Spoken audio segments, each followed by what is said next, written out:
Olá, meninas e meninos! Como vocês têm se sentido? Eu quero que todos vocês sejam muito bem-vindos a este canal. E se você gosta de linguística, eu peço que você se inscreva, acione as notificações para ser avisado todas as vezes que um novo vídeo for colocado no ar. Nós estamos falando sobre Bakhtin. Nós estamos vendo a concepção teórica de Bakhtin a respeito de palavra, que é muito diferente da concepção teórica de palavra dos linguistas. E eu quero que você tenha em mente que todas as vezes que dentro dessa percepção bakhtiniana for dito algo a respeito de linguistas, são os linguistas estruturalistas. Isso por quê? Porque o livro Marxismo e Filosofia da Linguagem, que é o livro em que aparecem as colocações do Bakhtin contrárias ao estruturalismo, é de 1929. E o livro Curso de Linguística Geral, que é o livro que inaugura as concepções teóricas do Saussure, é de 1916. Então, em 1929, o que havia, já havia outras releituras do Saussure, mas todas dentro da concepção teórica estruturalista. Então, o que o Bakhtin está dizendo, contrário aos linguistas, diz respeito ao estruturalismo e algumas releituras que já havia a respeito desta concepção teórica, ok? Dito isto, vamos continuar então vendo o que o Bakhtin tem a nos dizer a respeito de palavra. E aí eu quero que você ligue as suas antenas e vá observando o quanto é diferente a concepção teórica que o Bakhtin tinha a respeito do que é a palavra e o quanto essa nova forma que ele vinha trazendo de entender a palavra vai depois ser importante para outras visões que vão ser trazidas pela linguística anos mais tarde, tá? Então o Bakhtin não era linguista, o Bakhtin era um filósofo da linguagem, mas ele trouxe muita contribuição a outras correntes da linguística, que provavelmente ou você já estudou ou ainda vai estudar na graduação ou na pós-graduação, ok? Então, olha só o que o Bakhtin nos diz. Não são palavras o que pronunciamos ou escutamos, mas verdades ou mentiras. Olha o quanto isso é profundo, o quanto isso vai na contramão de uma visão meramente estrutural a respeito do que é uma palavra. O que os linguistas estruturalistas queriam dizer? Que a palavra tinha uma estrutura, como eu disse para você, desde uma partícula pequenininha, que era uma partícula sonora, até uma partícula maior, até uma estrutura maior, mas era como se fosse uma organização arquitetônica, de modo que essa organização arquitetônica eu podia desmontar e depois remontar de novo. E isso para o Bakhtin não fazia o menor sentido, porque não são palavras do que pronunciamos ou escutamos, mas verdades ou mentiras. E ele continua: coisas boas ou más, importantes ou triviais, agradáveis ou desagradáveis. Percebe que ele vai muito além da palavra como elemento isolado, como algo fora do contexto. É por isso que para ele era tão importante o conceito de enunciação. E por isso que eu já trouxe para você a diferença entre enunciado e enunciação. Você já viu esse vídeo sobre enunciado e enunciação? Se não, veja. É extremamente útil você entender qual a diferença entre enunciado e enunciação para o Bakhtin, para que isso faça mais sentido para você, tá? Então vou ler de novo. Não são palavras o que pronunciamos ou escutamos, mas verdades ou mentiras, coisas boas ou más, importantes ou triviais, agradáveis ou desagradáveis. Então, ele vai muito além da questão meramente estrutural, porque não é só uma estrutura, é muito mais do que isso, porque existem elementos que nos tocam, que nos alcançam na palavra e que são muito mais marcantes do que simplesmente o aspecto estrutural. E mais uma vez eu gostaria de chamar sua atenção para uma questão. Bakhtin não está mais certo ou mais errado, Saussure não estava mais certo ou mais errado.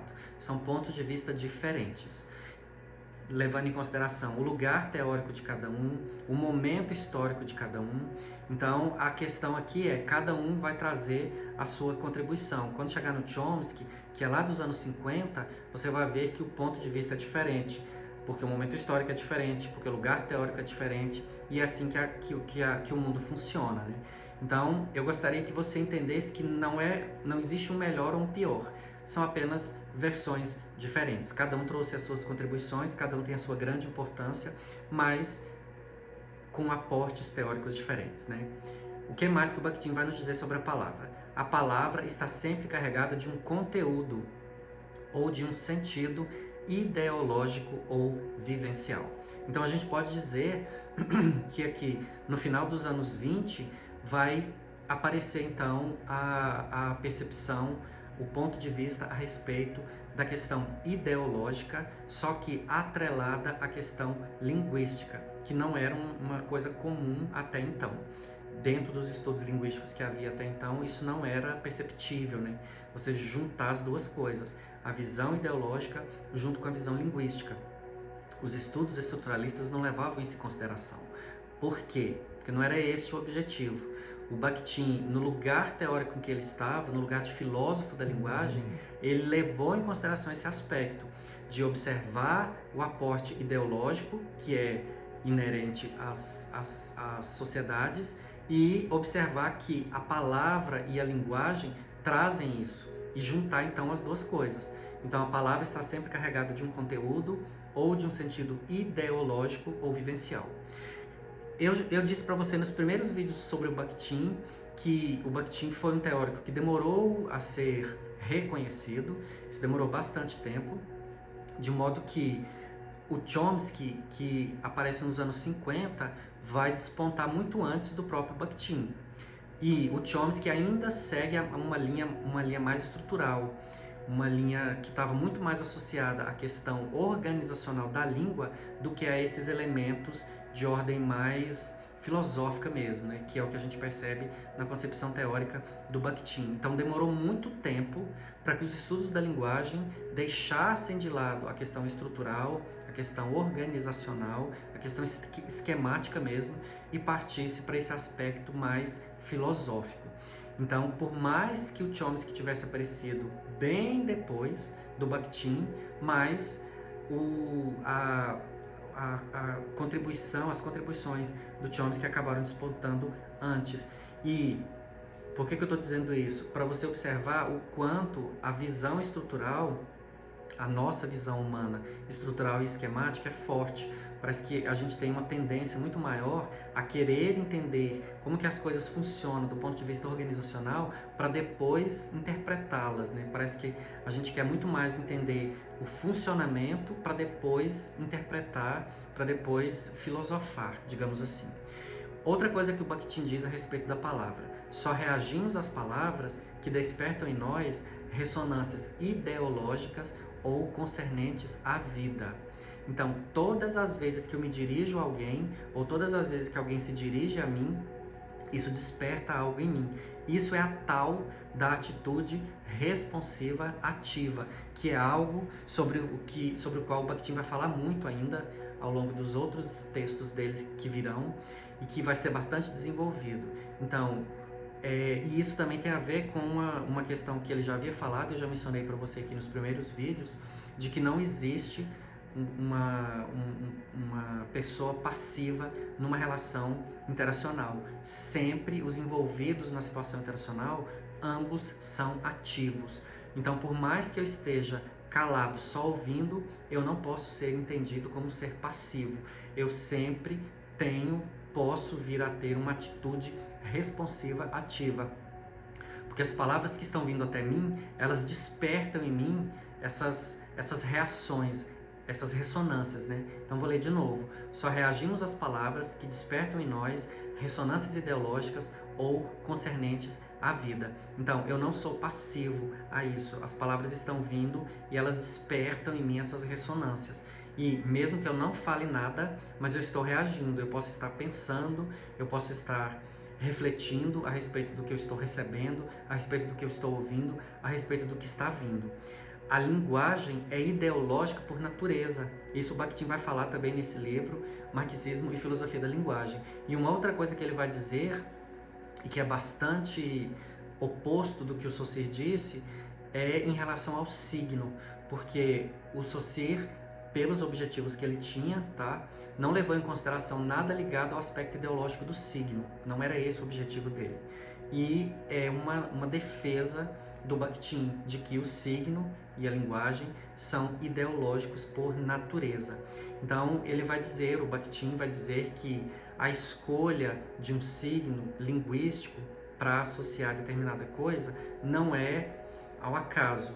Ela é feita levando em consideração uma significação ideológica. E aí você pode ampliar isso para o universo que você quiser, tá?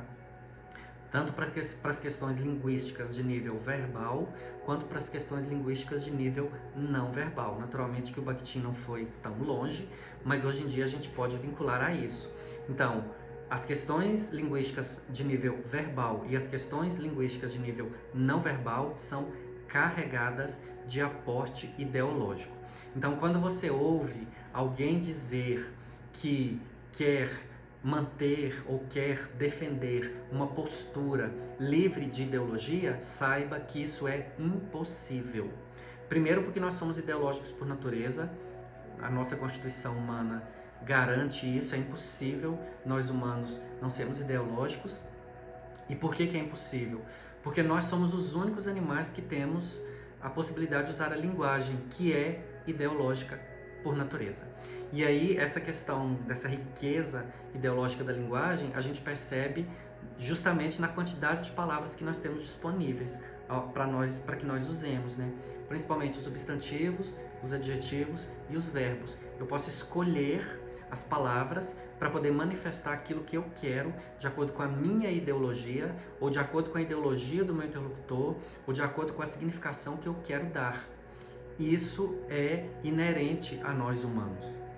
E quando nós chegarmos lá no Chomsky, você vai perceber que não dentro dessa percepção do Bakhtin, mas o Chomsky vai falar algo parecido com isso quando ele for dizer a respeito da criatividade linguística, que é uma característica puramente humana.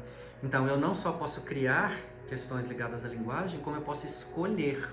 Então, eu tenho diversas possibilidades de dizer a mesma coisa de diferentes formas, de acordo com a minha visão ideológica ou de acordo com a visão ideológica do meu interlocutor, de acordo com a minha intenção. Eu posso fazer isso. E isso é de uma riqueza absurda, né? A linguagem permite isso. E só nós humanos podemos fazer isso. A interação social permite e garante e possibilita que isso seja possível. E só nós humanos podemos fazer isso. E isso não se aprende nas gramáticas, isso não está nos dicionários.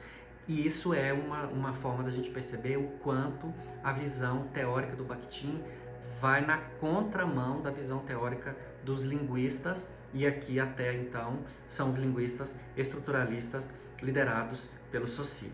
Então até aqui eu estou chamando a sua atenção para a forma diferente de entender o que é a palavra para os estruturalistas e o que é a palavra para o Bakhtin. Para os estruturalistas a palavra é um artefato. Os estruturalistas então vão dizer que a palavra pode integrar o sintagma e fora dele ela está constituindo o paradigma, que para integrar o sintagma ela vai atender a determinadas regras que são inerentes ao sistema. Cada língua vai ter as suas regras características. Eu não posso ferir essas regras porque não fui eu que as criei. Os estruturalistas vão dizer que as palavras vão ser colocadas no sintagma de acordo com o valor que elas têm, e isso vai determinar tanto a posição, mas também a posição vai determinar o valor que elas têm, que a palavra tem uma estrutura, essa estrutura é passível de uma desmontagem para que eu entenda como que funcionou aquela organização e depois eu posso remontar de novo. É tudo no campo da arquitetura mesmo, no sentido literal do termo arquitetura. E para o Bakhtin é totalmente contrário a isso. A palavra é ideológica, a palavra é significativa, a palavra é algo que eu posso usar com determinada intenção, para determinada finalidade, é carregada de ideologia, eu posso escolher de acordo com aquilo que eu quero dizer, de acordo com o meu interlocutor, e que isso garante a interação, mais ou menos conexão, mais ou menos interação, ok? A gente vai continuar falando sobre palavra, enunciado, concreto e oração, tá? Para você ir percebendo as diferenças de pontos de vista entre esses dois teóricos, ok? Se você tiver gostado do vídeo, eu peço que você curta e compartilhe.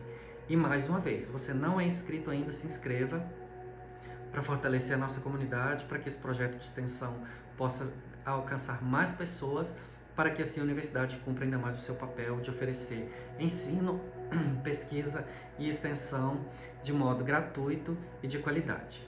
Obrigado por ter ficado até aqui, fique bem, se cuide, se ame e seja uma pessoa melhor. Até mais!